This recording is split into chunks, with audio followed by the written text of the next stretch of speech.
Boa noite. Bom, para quem não me conhece, meu nome é Daiane Santana, mas eu gosto que me chamam de Dai. E hoje eu estou aqui a convite do grupo Mão de Luz para a gente dar continuidade ao estudo do livro Boa Nova. Então a gente vai só aguardar mais uns minutinhos para o pessoal entrar e vamos dar entrada nos nossos estudos também. Boa noite, quem está chegando aí agora.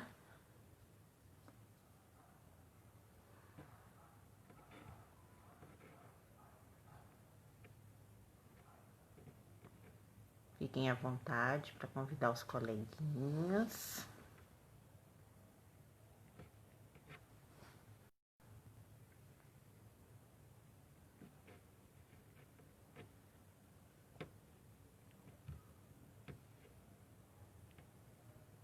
Boa noite. Vamos aguardar só uns minutinhos, tá? Pra gente começar, pra gente fazer nossa prece, iniciarmos o estudo. Boa noite, Maria Ângela. Seja bem-vinda.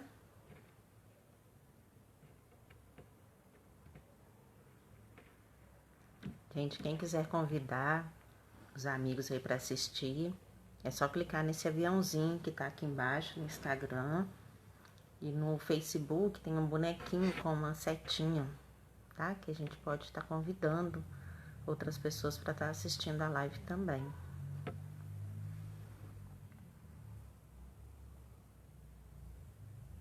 Boa noite, Lici. Então, vamos iniciar fazendo a nossa prece, né? Pra gente dar início ao estudo da noite. Sejam todos bem-vindos, quem tá entrando aí agora. Mais uma vez, obrigada ao grupo Mão de Luz pelo convite. Então, vamos acerenando o nosso coração, pedindo a Deus e a Jesus que esse estudo da noite, ele possa ser muito proveitoso, que possamos pegar cada momento desse estudo, dessas palavras e colocar em prática no nosso dia a dia. Então vamos fechar os nossos olhos, elevar o nosso pensamento a Deus, a Jesus, pedindo a Ele a serenidade, a compreensão necessária, pedindo a Ele discernimento, para que possamos aproveitar ao máximo esse momento de estudo. Pai nosso que estais nos céus, santificado seja o vosso nome, venha a nós o vosso reino, e seja feita a vossa vontade, assim na terra como nos céus. O pão nosso de cada dia nos dai hoje, perdoai as nossas ofensas, assim como nós perdoamos a quem nos tem ofendido. Não nos deixeis cair em tentação, e livrai-nos de todo mal, que assim seja, graças a Deus. Então vamos lá, boa noite, quem está chegando aí. Boa noite, Alexandre, Regina, sejam todos bem-vindos, tá? Nós vamos dar continuidade à leitura do livro Boa Nova. Está sendo feita a leitura semanalmente, né? Todas as sextas-feiras, às 20 horas. E a gente está dando sequência ao livro. Começou, parece, de uma forma aleatória, os capítulos, mas agora está sendo sequencial. Então, hoje a gente vai ler sobre o estudo, o capítulo 5, os discípulos. A gente já leu sobre, já estudamos sobre a infância de Jesus, sobre a preparação do mundo espiritual, né, para a chegada do Cristo aqui. Já estudamos também sobre João Batista, que é o precursor do Cristo. Já estudamos também sobre a família de Zebedeu, né, que foi a última leitura. É uma família que não compreendeu totalmente a missão do Cristo, né, mas depois ficou tudo esclarecido. E hoje nós vamos estudar sobre os discípulos. Saber quem foram essas pessoas, como foram escolhidos, né? E o que vieram, cada um com sua missão, o que vieram fazer. Então vamos iniciar nossa leitura. Humberto de Campos, ele inicia o capítulo assim: frequentemente era nas proximidades de Cafarnaum que o mestre reunia a grande comunidade dos seus seguidores. Numerosas pessoas o aguardavam ao longo do caminho, ansiosas por lhe ouvirem a palavra instrutiva. Então aqui a gente observa que ele ressalta, Humberto de Campos ressalta, que o Cristo sempre estava cercado por numerosas pessoas, sempre cercado por multidão. E em várias passagens do Evangelho a gente tem relatos disso, né? Que multidões envolviam o mestre, estavam em volta dele.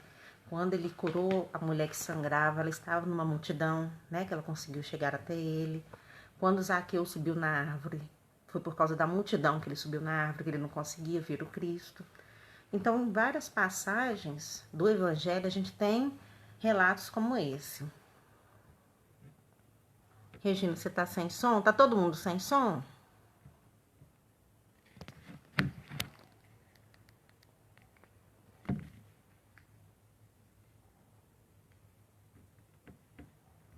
Estão todos me ouvindo ou só a Regina que não está ouvindo?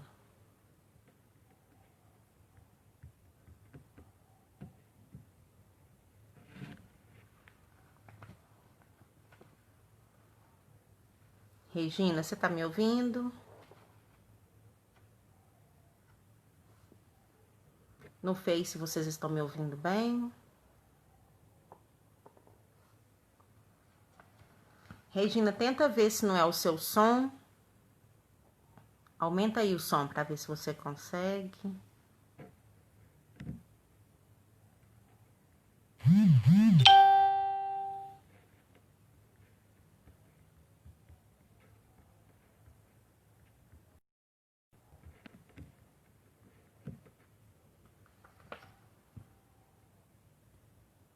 No Face estão com som. Eu vou ir tentando, vou ir seguindo aqui o estudo, até a Regina se estabelecer lá, tá? Vou dar continuidade aqui. Então, nas passagens do Evangelho, a gente sempre teve esses relatos, né, da multidão em volta do Cristo. E nesse pequeno parágrafo aqui que nós lemos, a gente já tem uma informação muito grande para a gente estudar e se analisar. Quem era essa multidão? Quem eram essas pessoas que compunham essa multidão? E qual que é o papel dessa multidão? Porque nos relatos fala que ali a multidão está a sufocar o Cristo, às vezes espremendo ele, não deixava os outros chegar próximo dele. Sempre os relatos no Evangelho são dessa forma, né? E aí a gente trazendo para a nossa vida, para a nossa reflexão, nós às vezes não somos também a multidão, porque a multidão são essas pessoas que querem chegar no Cristo, sugar a sua essência, o que ele tem de melhor, e só. E amanhã, quando ele volta a falar, a gente está lá de novo. Mas não passa disso a função da multidão. E aí Humberto de Campos termina o parágrafo assim, olha. Não tardou, porém, que ele compusesse o seu reduzido colégio de discípulos. Então, em meio àquela multidão toda que cercava ele para poder ouvir suas palavras, ouvir os seus ensinamentos, o Cristo consegue tirar um pequeno colégio de apóstolos, de discípulos, um número reduzido de 12 pessoas. E em meio a essa multidão a gente reflete o quê? Que em meio a todas essas pessoas, somente 12 estavam realmente comprometidas com o trabalho. Só 12 queriam ter o compromisso de seguir o Cristo e fazer o que ele estava propondo. Mesmo tendo aquela multidão toda lhe cercando ele. E assim é na vida real, né? Na nossa vida hoje, dentro da casa espírita, a gente vê muitas pessoas, né, nas palestras, nas reuniões, mas envolvidas nos trabalhos, verdadeiramente, são quantos? É toda aquela multidão? É essa reflexão que Humberto de Campos traz para a gente. Nós somos a multidão ou nós somos os discípulos? Porque se nós somos os discípulos, hoje a gente está aqui para aprender o mesmo ensinamento que esses discípulos tiveram. Eles foram os escolhidos, eles foram os que abriram seu coração verdadeiramente para o Cristo e que seguiram caminhando com ele, mesmo sabendo que a caminhada não seria fácil. Depois de uma das suas pregações do novo reino, chamou os 12 companheiros que desde então seriam os intérpretes de suas ações e de seus ensinos. Eram eles os homens mais humildes e simples daquela região. Então, o Cristo ele não estava procurando as pessoas, os diplomatas, os sacerdotes do templo. Ele estava buscando as pessoas que estavam se entregando de coração para o trabalho do reino de Deus. Essa era a característica necessária para um discípulo. E entre essa multidão toda, essas 12 pessoas é que tinham essa característica.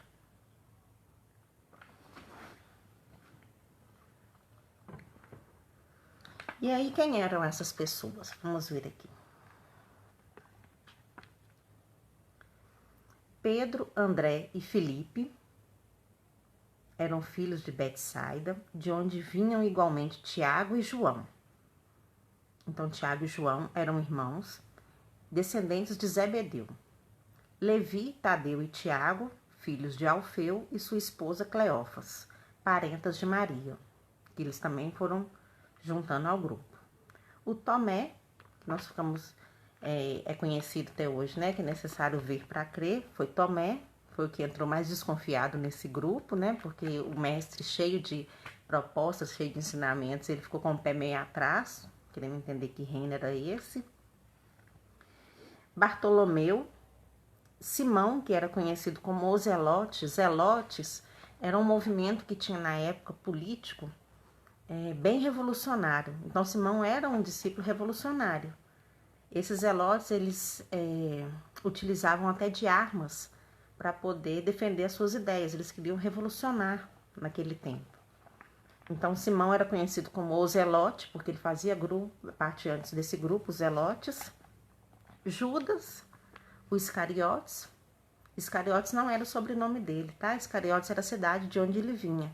Naquela época era muito comum, né? O nome vinha associado com a cidade de onde a pessoa vinha.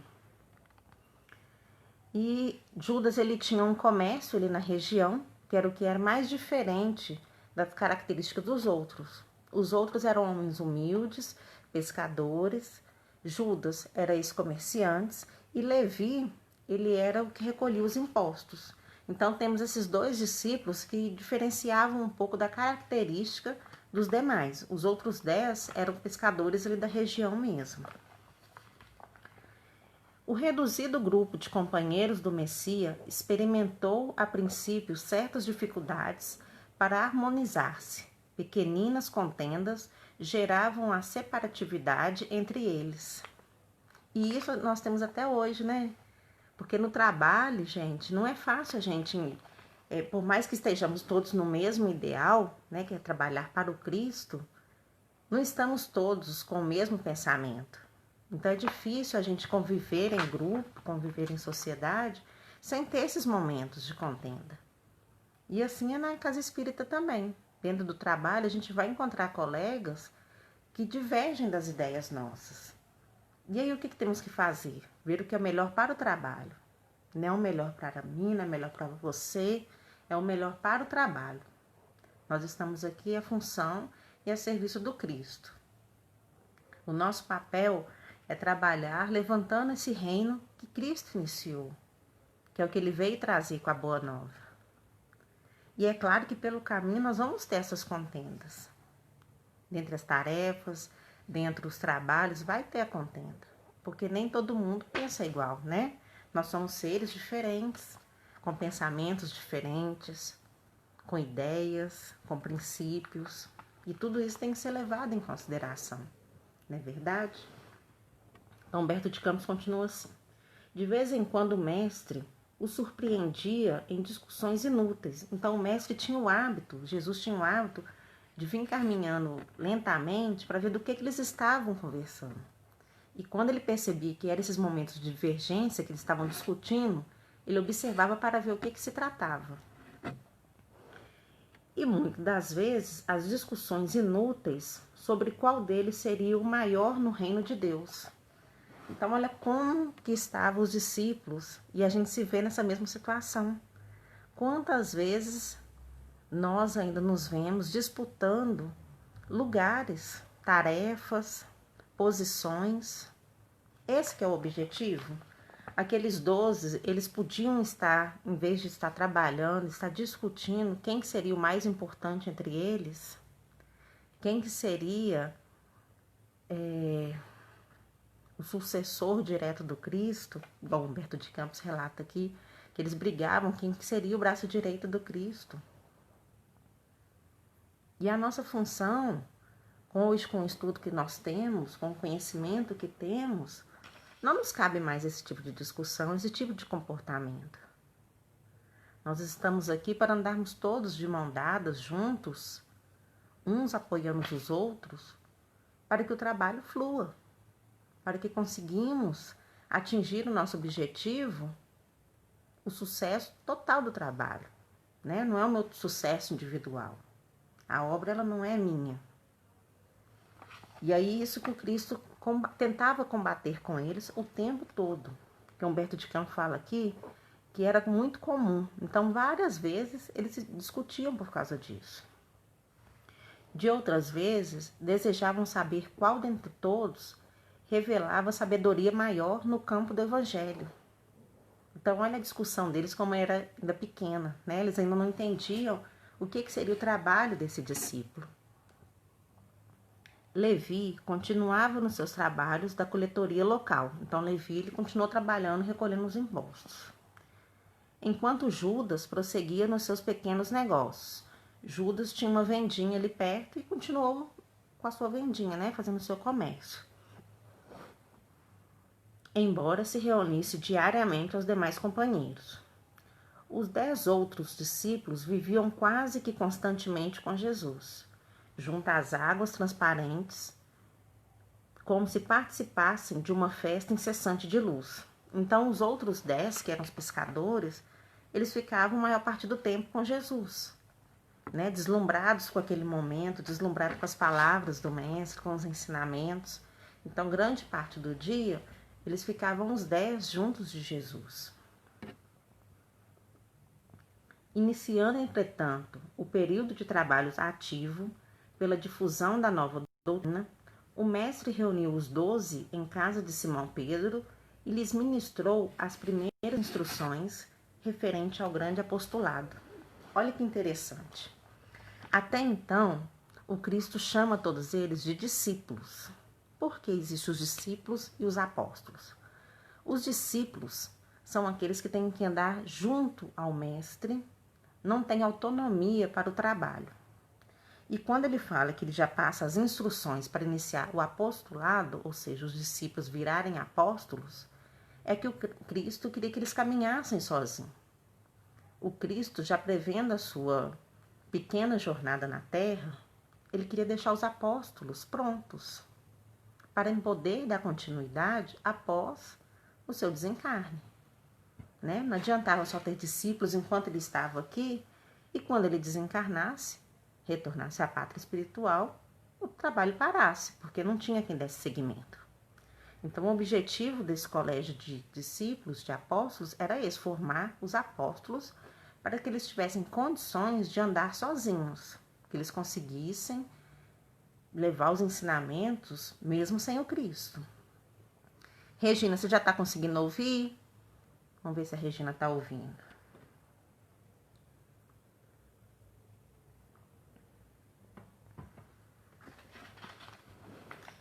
Então, aqui, olha, o Cristo começa com a seguinte narrativa.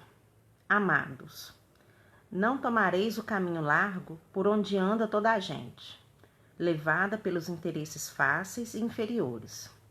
Buscarei a estrada escabrosa e estreita dos sacrifícios pelo bem de todos.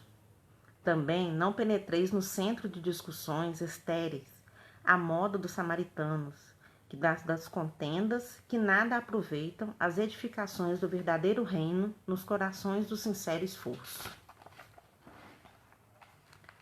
Essa foi a primeira lição que o Cristo trouxe, né? Depois ele continua. E diante, em busca das ovelhas perdidas da casa de nosso Pai, que se encontram em aflição e voluntariamente desterradas de seu divino amor. Reúne convosco todos que se encontram de coração angustiado e dize-lhes de minha parte que é chegado o reino de Deus. No capítulo 3, onde nós falamos das primeiras pregações, o Cristo, ele relata, Humberto de Campos relata que o Cristo ele começa uma pregação e a multidão, a população que estava em volta dele, tinham essas características, não sei se vocês vão se recordar, que eram pessoas humildes com corações em aflição, desterrados de seu divino amor. Essas eram as características, porque quando eles chegaram lá, os discípulos ficaram muito assustados com a aparência física, as vestimentas daquele povo. E o Cristo mostrou para eles que era atrás dessas pessoas que ele estava. Né? Ele não estava buscando os bem vestidos, os de classe social elevada. Eram essas pessoas que estavam com o coração nessa condição. E aí aqui ele continua, no capítulo 5, ele dá essa orientação que era para eles reforçarem que, atrás dessas pessoas que tinham que continuar indo. Trabalhai em curar os enfermos, limpar os leprosos, ressuscitar os que estão mortos nas sombras do crime ou das desilusões ingratas do mundo. Esclarecei todos os espíritos que se encontram em trevas, dando de graça o que de graça vos é concedido. Então, Cristo queria que eles continuassem o mesmo trabalho acolhedor que ele fazia. Que era isso que ele andava, né, pela cidade, acolhendo essas pessoas. Aconselhando, ouvindo, curando. As curas físicas também era para eles darem continuidade. E isso tudo, eles só poderiam dar continuidade se eles se entregassem verdadeiramente de coração ao trabalho de Deus. Porque é assim que a nossa fé ela é ativada. Quando a gente não sai da parte da mente de questionar e se entrega de coração para a fé agir. Então era isso que Jesus esperava dos discípulos. Não ajunteis o supérfluo em alforjes, túnicas ou alpercatas para o caminho, porque digno é o operário do seu sustento. Então não era para eles buscarem riqueza, não quererem receber por esses trabalhos, era para eles fazerem com amor ao reino de Deus, né? E não em busca de riquezas. Em qualquer cidade ou aldeia onde entrardes, buscai saber quem deseje aí os bens do céu, com sinceridade e devotamento a Deus. E reparti as bênçãos do Evangelho com os que sejam dignos, até que vos retireis. Então, não era para eles ficarem comprando briga com quem não queria ouvir, com quem era contrário aos ensinamentos. Era para eles entrarem nas cidades e buscarem aquelas pessoas afins. Quem tinha realmente o desejo de aprender, de conhecer o reino de Deus. Essas pessoas é que eles iriam levar o alimento espiritual. Aqui Jesus ressalta que não era para eles ficarem entrando em contenda com outras pessoas, entrar nas brigas, nas aldeias, para poder ficar discutindo sobre religião. Então era para eles respeitarem todos. E quem quisesse absorver esse ensinamento, eles estariam ali para ensinar. E assim como eles levariam aos necessitados o alimento físico, levariam também o alimento espiritual. Se ninguém vos receber, nem desejar ouvir as vossas instruções, retirai-vos, sacudindo o pó de vossos pés. Isto é, sem conservardes nenhum rancor e sem vos contaminardes da alheia iniquidade. É isso que o Cristo espera dos discípulos e de nós que estamos nos colocando a serviço dele como discípulos também. Que saibamos respeitar aquele que não quer aprender, aquele que não quer ouvir a palavra, aquele que não quer conhecer o reino de Deus. Entretanto, aqueles que buscar, que tiverem sede do conhecimento, que possamos passar a eles, que possamos compartilhar momentos como este de agora, que estamos reunidos aqui nessa live para estudarmos. E que estamos aqui entre pessoas que têm o interesse de estudar, né? A gente não pode obrigar outra pessoa a compartilhar daquilo que acreditamos. O nosso dever, e o Cristo ressalta aqui, que enquanto discípulos é respeitar. Então a gente respeite aquele que não quer. E vamos continuar nossa caminhada, né? Não é porque o outro não quer que a gente vai se entristecer, a gente vai guardar rancor, né? Não é assim que o Cristo fala aqui, olha, não é pra gente sacudir os pés e não guardar rancor, ir embora daquela casa sem levar isso com a gente. Não temos que obrigar, não temos que ficar chateados, não temos que brigar, levantar contenda por causa disso. É respeitar as ideias diferentes, né? Cada um tem o seu tempo, tem o seu momento. O que não podemos é nos calar, é sermos imparciais com aquilo que já sabemos que é verdade. Os ensinamentos nos foram dados para isso. E hoje, através do Espiritismo, nós temos conhecimento da fé raciocinada. A fé raciocinada é justamente isso. É a gente parar, analisar aquele ensinamento e em cima do que já aprendemos, a gente dar seguimento. A gente ter a decisão de eu vou seguir esse ensinamento ou não vou seguir esse ensinamento. E aí respeitar aqueles que optarem em seguir, mesmo sendo um caminho não certo. Mas a nossa fé raciocinada, a gente tem que ter a nossa consciência que a gente está utilizando dela. O Espiritismo veio trazer para a gente, veio abrir esse leque para a gente, não é para a gente guardar. O ensinamento ele tem que ser colocado em prática. E a gente já tem esse conhecimento, né? Mas respeitando e sem guardar rancor, como o mestre orienta aqui os discípulos. Em verdade vos digo que dia virá em que menos rigor haverá para os grandes pecadores do que para quantos procuraram a Deus, com os lábios da falsa crença, sem a sinceridade do coração. Então aqui o Cristo fala que o quê? A gente não precisa guardar rancor, não precisa brigar. O momento dessas pessoas vai chegar, né? A nossa função, enquanto discípulos, é levar o conhecimento, levar a palavra para quem quiser absorver. Essa é a orientação dele. E por essa razão que vos envio como ovelhas ao astro dos lobos. Recomendo-vos a simplicidade das pombas e a prudência das serpentes. Por que a simplicidade das pombas? Não é porque conhecemos, porque temos um certo grau de conhecimento, porque é muito pouco ainda, né? Na escala evolutiva ainda estamos engatinhando. Mas esse pouco que nós temos não nos faz superiores aos nossos irmãos que conhecem um pouco menos. A nossa função é caminhar com esse irmão, é lado a lado, é ajudá-lo na dificuldade, é ampará-lo no momento de tristeza. Essa é a nossa função enquanto os discípulos. E quando ele fala ter a prudência das serpentes, temos que ser prudentes também no falar. O embasamento, o estudo, ele é necessário para não sairmos também falando cheio de achismo, né? Porque o que importa no momento desse de estudo não é o que eu acho. Não é uma live minha da Dai falando o que ela acha. A gente tem que trazer na íntegra o ensinamento daquele estudo. E isso a gente adquire como? Estudando. Concordam? Porque nesse momento não está sendo colocada em discussão a nossa opinião particular, mas sim um estudo em grupo. Então é necessário a gente ter essa prudência, tanto no falar, quando a gente for, enquanto discípulos, levar a palavra de Deus, quanto no corrigir, quanto no auxiliar, para que não seja imposição, para que não seja a nossa vontade prevalecendo, a nossa opinião, por mais que estudamos e saibamos que estejamos certos. Lá atrás, o Cristo recomendou nas primeiras recomendações que ele deu aos discípulos foi o quê? Respeito. Respeitar aquele que não está no momento, que não quer ainda saber. E a gente vai encontrar muitos desses assim pelo caminho, né?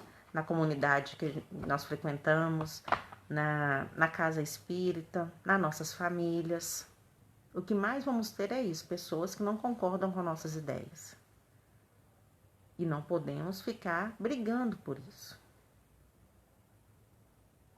O verdadeiro cristão, ele é reconhecido pelas suas ações. E aqui o Cristo já nos dá essa orientação, para não brigar, não impor. Acautelai-vos, pois, dos homens nossos irmãos, porque sereis entregue aos seus tribunais e sereis açoitados nos seus templos suntuosos, de onde está exilada a ideia de Deus. Sereis conduzidos como os réus à presença de governadores e reis, de tiranos e descrentes, a fim de testemunhardes a minha causa. Então aqui o Cristo já alertou os discípulos que eles seriam levados a julgamento. Porque o Cristo, ele foi visto por muitos naquela época como um revolucionário. Quando ele falava do reino de Deus, que ele estava vindo para levantar um reino, os governadores, eles acreditavam que era o quê? Ele vai derrubar o nosso governo para ele assumir o trono. Ele quer assumir a governança. E não era desse reino que o Cristo estava falando. O tempo todo, quando ele falava em levantar um reino, era o reino no coração das pessoas. Era o reino de Deus que ele estava vindo trazer. Ele estava tirando o povo daquela solidão, daquele sofrimento, da lei mosaica, né? Olho por olho, dente por dente. Estava vindo trazer o amor, mostrar que Deus era amor. E era desse reino que ele falava o tempo todo. Mas os governantes o temiam por pensar num reino físico, num reino material, né? Então aqui o Cristo já alerta os discípulos que eles seriam sim julgados, como ele seria, né? O Cristo, ele foi mal interpretado. E assim, eles também passariam por isso. E que era para eles serem fortes. Mas, nos dias mais dolorosos da humilhação, não vos dê cuidado como a vez de falar, porque minha palavra estará convosco, e sereis inspirados quanto ao que houverdes de dizer. Então, que Jesus pede para eles terem cautela e para não entrarem naquela vibração, daquele momento de humilhação que viria à tona a cólera. Jesus pede para eles terem prudência e para se lembrar das palavras dele. E ele iria intuí-los no que falar, no que responder, porque viriam dias difíceis. Porque não somos nós que falamos. O Espírito amoroso de nosso Pai é que fala em todos nós. Olha que parágrafo lindo, se a gente for analisar ele na íntegra. Porque não somos nós que falamos. O Espírito amoroso de nosso Pai é que fala em todos nós. É isso que temos que buscar. Enquanto os discípulos de Deus, enquanto os discípulos de Jesus, buscarmos esse amor, buscarmos o Pai ao falar, deixarmos que esse amor verdadeiro possa nos influenciar na fala. Mais uma vez eu ressalto que não seja o meu achismo, que não seja a minha opinião própria, o meu ponto de vista. Porque o meu ponto de vista é de vista. Cada um de nós aqui vai ter um ponto em comum que estivermos analisando. Cada um terá um ponto de vista. E não é isso que nós vamos seguir. Nós estamos todos a caminho e a serviço do Cristo. É esse ponto que nós temos que nos espelhar. E quando ele fala assim que não somos nós que falamos, é a gente fazer isso, a gente diminuir o nosso eu.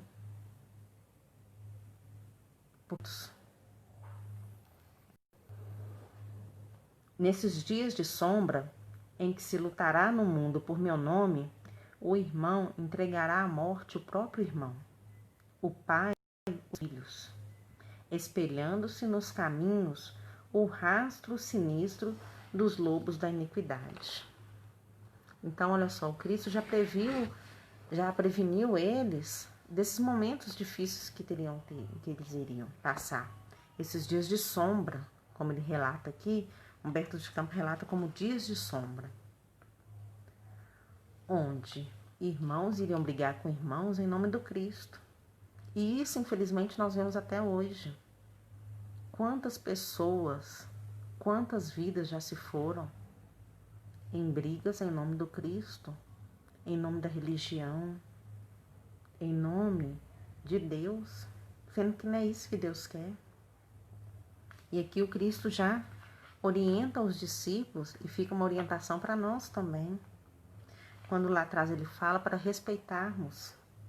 Se todos respeitarmos o espaço um do outro, o entendimento, o momento de cada um, não vai ter essas brigas, não tem essa morte. A gente não vai ver cenas como essa, filhos entregando pais, irmãos entregando irmãos, porque vão estar todos caminhando no mesmo ideal. Boa noite, pessoal que está entrando aí depois. Entrou um pessoal bom que não dei boa noite ainda. Os que me seguirem serão desprezados e odiados por minha causa, mas aqueles que perseverar até o fim será salvo. Então, o que a gente está buscando não é aprovação aqui terrena, porque essas contendas vão ter, né? E é isso que o Cristo está o tempo todo nos orientando enquanto discípulos. A contenda, ela vai ter. Sempre vai ter alguém para levantar uma discussão, como ele disse aqui, em nome dele. Então a gente vê pessoas brigando com as outras em nome do Cristo. Pessoas matando pessoas em nome do Cristo. Distorcendo todo o ensinamento. Distorcendo o que ele veio trazer. Jesus Cristo que foi enviado para nós como o amor. Ele é a personificação do amor na terra. E é isso que ele ia querer de nós. Que brigássemos uns com os outros por causa dos ideais do Cristo. Porque quando paramos para estudar, usar o nosso discernimento, a nossa fé raciocinada, nós não damos espaço para o nosso eu, para o achismo, para o meu ponto de vista, para a minha opinião. E é isso que ele ressalta aqui o tempo todo. Que viriam dias difíceis, dias de sombra, e que eram para eles perseverarem até o fim, pois eles seriam salvos. Porque o reino do Cristo ele não é desse mundo. Ele falou desde o início para todos nós. Nós, ainda muito arraigados nas coisas materiais naquela época, não entendeu. Mas desde o início ele falou que o reino dele não era desse mundo. Então, quem perseverasse, passasse por esses dias de sombra que viriam sim, você vê a primeira reunião que ele faz com os discípulos, e ele já deixa tudo claro, o que estava por vir pela frente. Então, quem perseverar seria salvo. Esse seria salvo não é aqui na terra. Não é aqui, como todo mundo pensava, que ele iria levantar o reino, um castelinho, e ia colocar todos os seus discípulos para dentro. Não. A nossa salvação está no reino dele, que não é deste mundo. Quando fordes perseguidos numa cidade, transportai-vos para outra, porque em verdade vos afirmo que jamais estareis nos caminhos humanos sem que vos acompanhe o meu pensamento. Então, o que ele falou? Começou uma discussão, é levantarmos, como ele fala aqui nos ensinamentos anteriores, sacudirmos nosso pé e ir embora. Não temos que brigar. Tá? A orientação do Cristo todo o tempo todo é essa. Se tendes de sofrer, considerai que também eu vim à terra para dar o testemunho, e não é o discípulo mais do que o mestre, nem o servo mais do que o Senhor. Então, nisso daqui o Cristo fala com eles o quê? Olha, eu que sou o Messias, o enviado, né, que vocês tanto esperam, eu vim para dar o meu testemunho. Eu vou passar por esses dias de sombra também. Por esses dias de sofrimento. E vocês, meus discípulos, vocês não são maiores do que eu para serem isentos. Então, vocês que estão aceitando essa missão de caminharem comigo, de levantar comigo o reino de Deus, passarão também por dias de prova. Porque se Deus, nosso Pai, não vai me tirar desses dias, consequentemente, também não vai tirar vocês. Então, o Cristo deixou o tempo todo tudo muito claro para que eles não fossem pegos de surpresa. Eles estavam desde o início sabendo o que estava acontecendo, o que viria pela frente. Para que tivessem certeza se essa era a decisão. Sim, eu quero continuar andando com Cristo. Ou não. O momento era esse aqui. Porque foi tudo colocado em pratos limpos. Então, essas 12 almas que seguiram o lado do Cristo estavam cientes do que estavam por vir. E hoje a gente vê muito isso. Principalmente agora, né, nesse momento de pandemia, que aguçou muito a ansiedade, a depressão em algumas pessoas, está sendo muito comum a gente ver brigas, e até por religião, né, por conceitos, porque está todo mundo muito sensível. O confinamento está fazendo as pessoas refletirem, mas nem todos estão refletindo, fazendo uma autoanálise e chegando em conclusões boas. Muitos estão se recolhendo no seu eu, no egoísmo, nos seus pontos de vista, sem se permitirem abrir a mente para conhecer o todo. A gente só pode julgar, só pode gerar uma decisão, uma opinião concreta, depois que conhece. Porque antes disso é o meu ponto de vista. Se eu me baseio só no meu ponto de vista, eu não conheço tudo. E aí é nesses momentos que nascem essas contendas. Se o adversário da luz vai reunir contra mim as tentações e as zombarias, o ridículo e a crueldade, que não fará aos meus discípulos? Então nós que sofremos por aceitarmos essa caminhada ao lado do Cristo, a gente não é privilegiado. Aqui ele fala que ele passou por isso. Então, quando nós aceitamos ser discípulos dele, estamos sujeitos a isso também. Vamos nos deparar com pessoas que não aceitam, que veem com maus olhos a nossa posição, a nossa decisão. E é como eu disse, dentro da própria casa espírita, dentro do nosso lar, a gente vai encontrar essas divergências. A gente vai encontrar pessoas que se acham no direito de nos ofender por terem um ponto de vista diferente, ou de nos excluir de alguma tarefa por acreditarem estar certo, porque ter uma opinião diferente. Isso vai acontecer. E aqui o Cristo fala, se aconteceu com ele, não iria acontecer conosco? O que temos que levar de ensinamento é o que ele nos pede, a perseverança. É perseverarmos e continuar nossa caminhada. Todavia, sabeis que acima de tudo está o nosso Pai e que, portanto, é preciso não temer, pois um dia toda a verdade será revelada e o bem triunfará. Por isso que é importante termos o conhecimento. Porque quando temos o conhecimento, nós temos embasamento. E o embasamento nos dá essa condição de permanecermos firmes no nosso ideal por sabermos que é o certo. Porque simplesmente não aceitamos uma ou determinada tarefa, determinada coisa, porque o outro está pedindo ou porque o outro está impondo. É porque sabemos que aquilo é o correto. Da mesma forma que se analisarmos e chegar a uma conclusão que não é o correto, é nós não adentrarmos naquele meio. Porque seremos responsáveis. Se entrarmos, nesse meio onde já sabemos que não é certo, que não está condizente com os ensinamentos do Cristo, seremos responsabilizados por isso também. O plantio ele é livre, mas a colheita ela é obrigatória. Disso a gente não vai conseguir escapar. Então é muito importante a gente ter um ensinamento concreto, a gente ter embasamento, estudo. Hoje nós temos as obras básicas que nos ensinam, nos dão direcionamento em tudo. E temos as obras subsidiárias, que vão nos dar o sustento naquilo que a gente aprendeu na obra básica.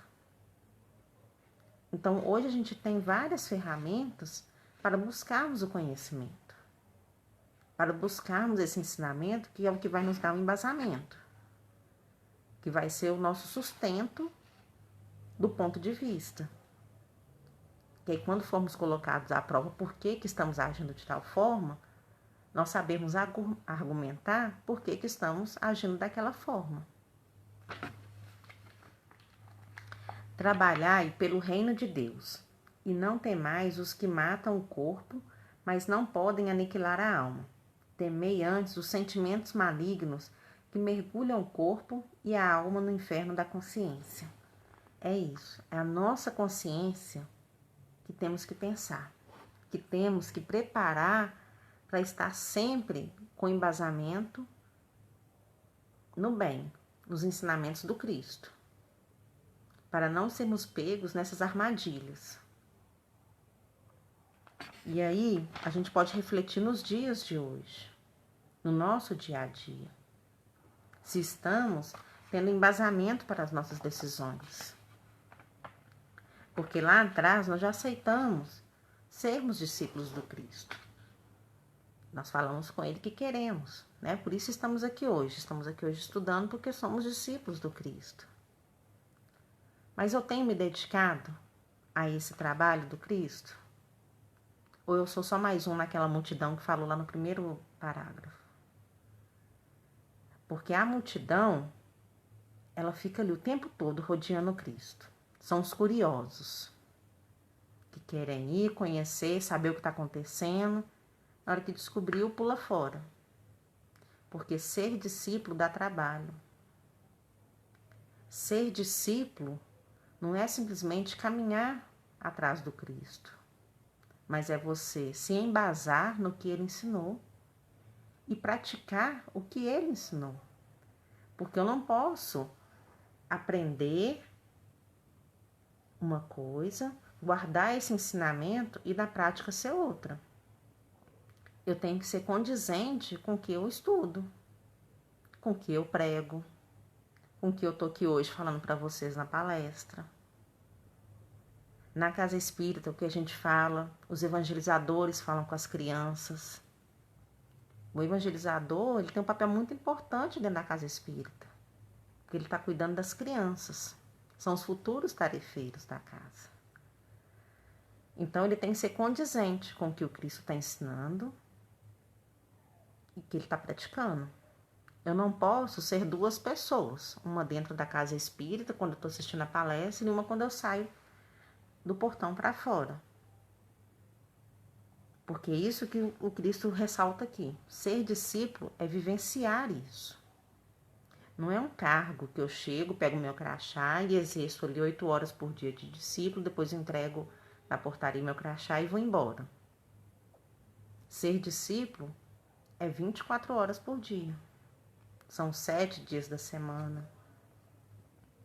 Não tem como a gente ser meio discípulo. Nesses meios discípulos é aquela multidão que estava lá no início do capítulo. Quando Humberto de Campos fala que tinha uma multidão cercando o Cristo. Essa multidão era o quê? Só queria ver o que o Cristo ia falar. Se ia curar alguém, porque todo mundo gosta disso, né? Dos efeitos.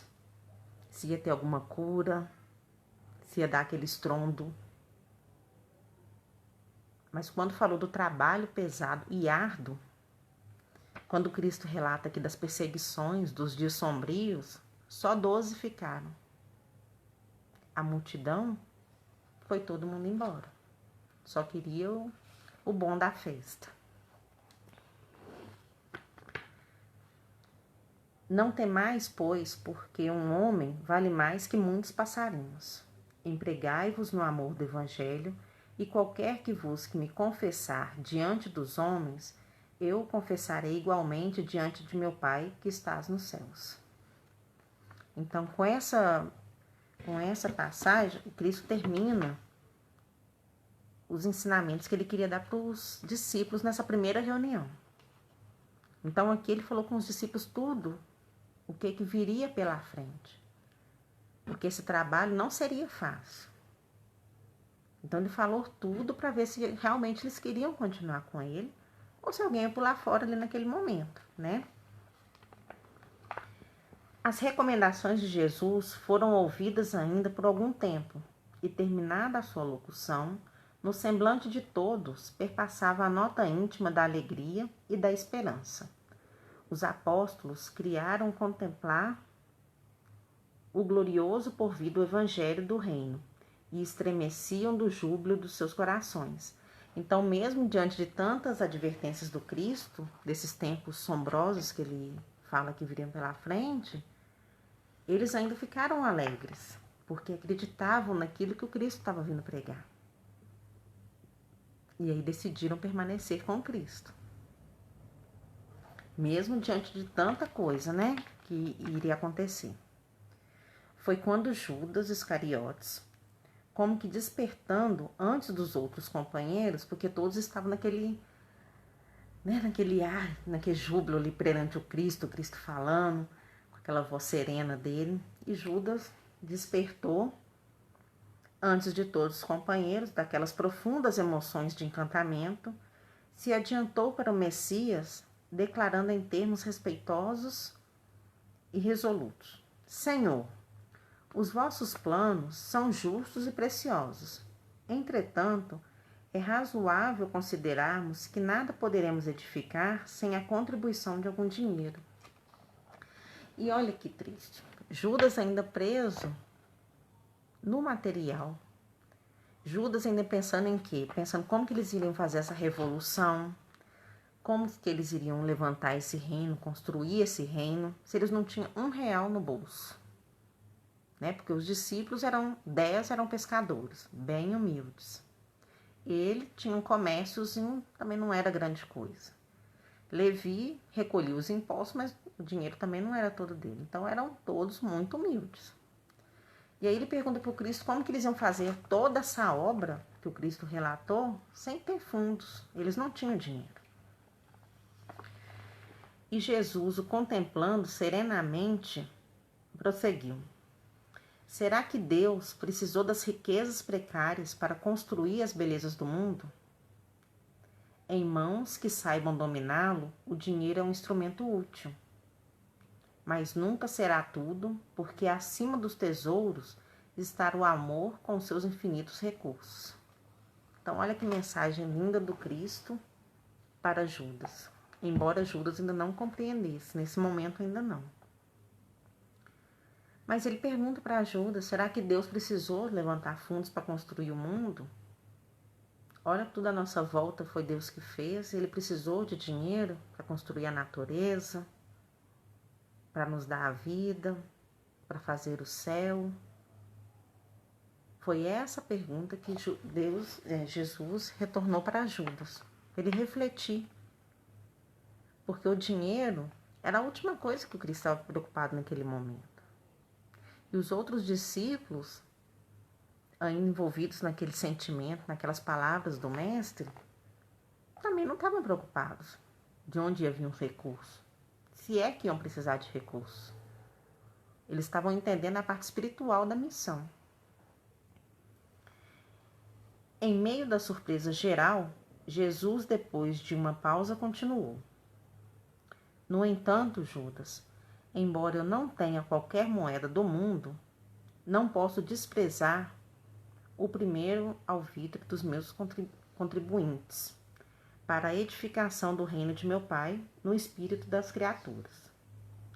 Põe em prática a tua lembrança, mas tem cuidado com a tentação das posses materiais. Então aqui o Cristo fala com Judas que ele pode colocar em prática, sim, o que ele tem de conhecimento, porque Judas era comerciante. Então ele sabia lidar com o dinheiro, sabia lidar com as moedas.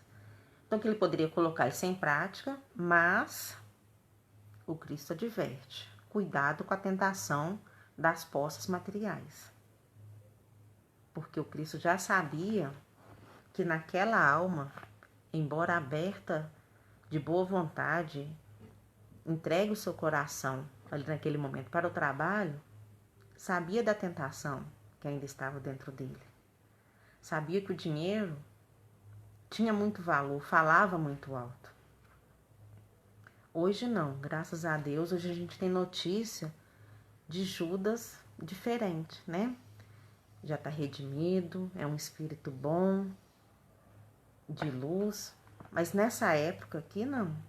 Nessa época aqui, muito preso aos bens materiais, ao dinheiro, à posse, ao poder. Porque era esse o entendimento dele, né? que Jesus iria tomar o poder, iria tirar o povo daquele governo. Eles estavam tão sofridos. Isso era o que Judas imaginava. Organiza a tua bolsa de cooperação e guarda contigo. Nunca, porém, procures o que ultrapasse o necessário. Então, o que o Cristo falou? Se tiver como arrecadarmos fundos, ok, mas sem ultrapassar o necessário. Esse necessário era para quê? Era para a alimentação deles, era para ajudar algum enfermo, ajudar algum necessitado de alimento pelo caminho que eles percorressem. Eles não precisavam de dinheiro para armas, para comprar materiais para construir o tal reino. Não era esse o fundo que Cristo falava, mas era para o necessário. Então, o que não fosse supérfluo, Judas podia arrecadar. Ele sabia como fazer isso. Desde que tivesse consciência que era para isso, não era para passar do necessário. Ali mesmo, pretextando a necessidade de incentivar os movimentos iniciais da grande causa, Judas, filho de Iscariotes, fez a primeira coleta entre os discípulos. Todas as possibilidades eram mínimas, porque os discípulos eram todos muito humildes, né? Em sua maioria pescadores, então não tinham posses, não tinham dinheiro. Mas mesmo assim ele passou ali recolhendo o que dava. Então foram possibilidades ainda mínimas. Mas alguns pobres denários foram recolhidos com interesse. O mestre observava a execução daquela primeira providência, com um sorriso cheio de apreensões, enquanto Judas guardava cuidadosamente o fruto modesto de sua lembrança material. Por que o Cristo está com esse sorriso modesto e apreensivo? Porque ele sabia, infelizmente, do que tinha no coração de Judas.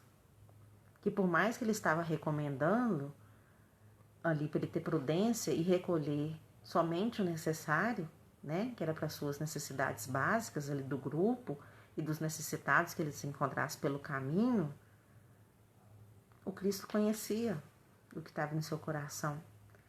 Então o Cristo vê aquela primeira ação dele e já fica apreensivo, porque vê que ele não conseguiu compreender o que foi dito, o que foi recomendado sobre o necessário e o supérfluo.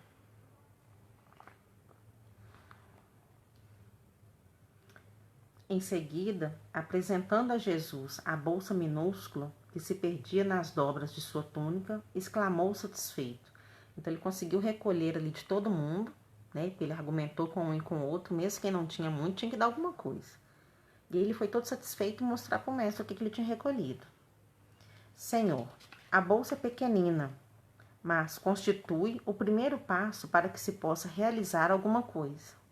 Essa alguma coisa ele ainda pensando no material. Né? A gente precisa de material de campanha, a gente precisa de armas para combater o exército, a gente precisa de túnicas, né? Roupas melhores. Essa era a visão de Judas. E Cristo já observando apreensivo. E aí o Cristo responde serenamente: sim, Judas, a bolsa é pequenina, contudo permita Deus que nunca sucumbas ao seu peso. Porque o Cristo acreditava que aquele homem pudesse mudar, embora visse em seu coração o que estava acontecendo, né, o que ele estava vendo, mas ele acreditava na mudança daquele ser humano. E é isso que Cristo espera de nós também, que possamos abandonar os nossos velhos costumes, nossos velhos hábitos, porque esse era um hábito de Judas, né? Ele era comerciante. Então, o comerciante, o que ele fazia, ele tinha uma loja de pequenas quinharias e vendia peixe. Ele ficava o dia inteiro negociando. Ele tentava o tempo todo ganhar em cima de alguém. E era isso que o Cristo temia, que ele não conseguisse, né, mudar essa realidade. O nosso tempo está acabando, nós acabamos o estudo também na hora certinha. Agradeço mais uma vez a oportunidade ao Grupo Mão de Luz por ter me chamado para essa palestra e nos encontramos numa próxima. Uma boa noite a todos. Obrigada.